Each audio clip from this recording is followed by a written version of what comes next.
दिवाळीची पहाट ठरली दुःखद. कामोठीतील सिलेंडरच्या स्फोटामध्ये आई मुलीचा होरपळून मृत्यू.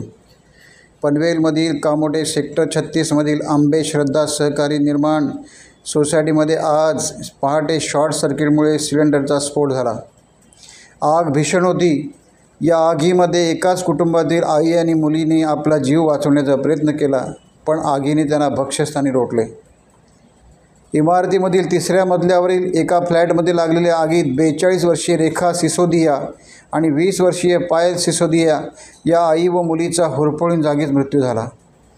तर सिसोदिया कुटुंबामध्ये 4 जण असून मोठी मुलगी व मुलगा कामानिमित्त बाहेर गेले होते व लहान मुलगी आणि आई घरी होते. मात्र सिलेंडरचा स्फोट झाल्याने दोघांचाही होरपळून मृत्यू झाला. सध्या आग विझवण्यात आली असून या घटनेमुळे कामोठे परिसरात हळहळ आणि खळबळ उडाली आहे.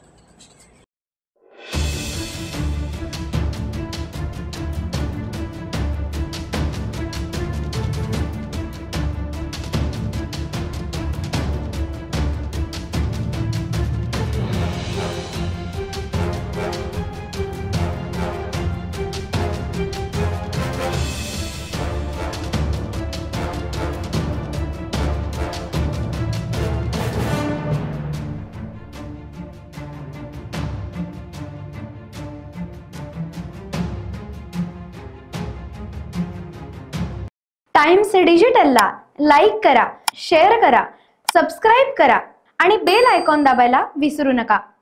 Times digital.